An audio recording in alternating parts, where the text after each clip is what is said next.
Thank you for having me here. I'm going to talk about the Internet of Things and the possible impact of that in India and the solutions that we are providing for that. I'm working for Telenor. Telenor is one of the major mobile operators in the world with a significant presence in Asia, and we've been in India since 2008.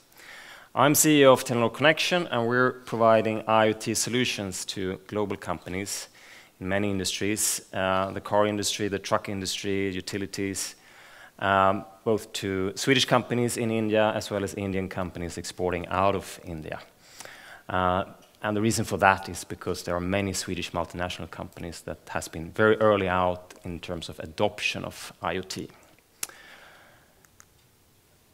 This is happening basically across all industries, and the reasons for that are mainly two. First of all, costs for connecting things are going down rapidly due to technology. Secondly, companies are seeing this as a way to differentiate and create competitive advantages. And it's going to have huge impact on businesses, of course, but also society and our daily lives. And we believe that this will happen also in India. We talked about this actually in the roundtable that I attended just a couple of minutes ago. Agriculture, water supply is a global problem, and it's a problem in India as well. And this is an area where we're starting to see Internet of Things solutions based on sensors and software. We're involved in some projects in agriculture. We're also doing projects in vineyards throughout Europe together with Ericsson, where we're optimizing the way water supply is used with sensors. Another global problem, which I experienced myself when I was in Mumbai in February, is traffic conditions. 3 out of 10 on the top 10 list are Indian cities with really bad traffic conditions. There are many solutions for improving situations like this, and this will of course improve radically over time now when it comes to car sharing, autonomous driving. But here and now there are solutions for smart parking, for information of course, and a number of other applications. We're providing fleet management solutions together with Scania and Volvo. Both companies have manufacturing in India for the Indian market, but also exporting out of India.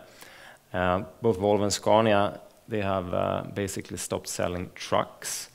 They're now selling fleet management solutions to improve uptime and reduce fuel consumption.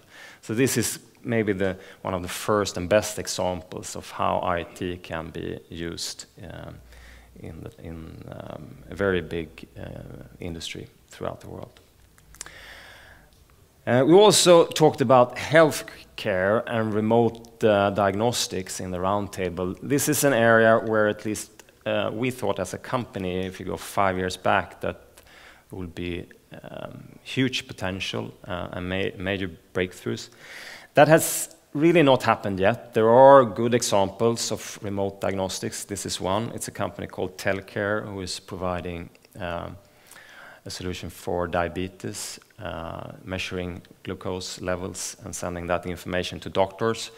Of course, reducing costs in that sense, but also improving the daily life of patients.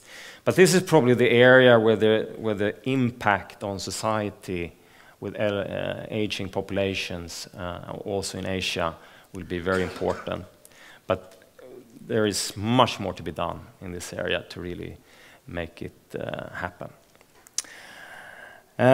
This is maybe not the biggest thing in India, but it's just to illustrate what is happening now in the industry.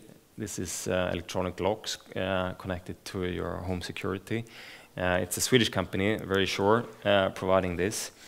But what's interesting with this example, and maybe Swedes in this room have this solution at home, is that it's an ecosystem of services that is provided. Very sure is opening up their home gateway. It's not only a home security solution any longer, it's also the opportunity to have electronic locks, moist detection, having your heaters connected to the system, and really start to create another value add to the customer and using data. And if we take this into India, India will be one of the biggest construction markets. I believe there are 11 million homes built each year, and will be for a number of years. And really creating smart buildings when doing this. And that could create energy savings. And this is where software and sensors can do something really powerful.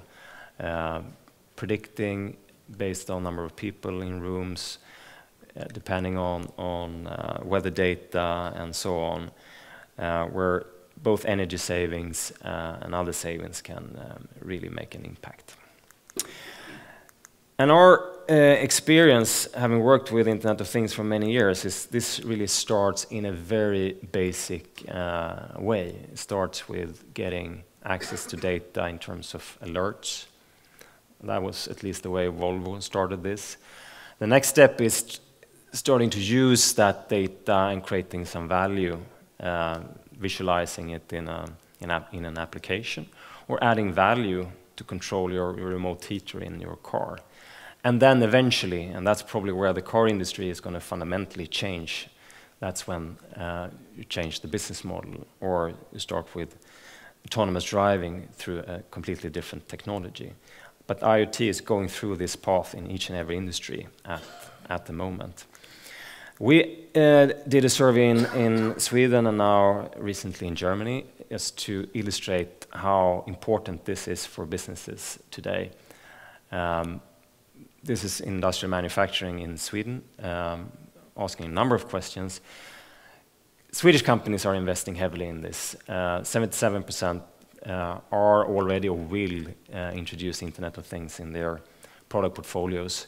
But most importantly, and that's where I think Indian companies need to start working with this as well, is that how is this going to impact your business and your industry?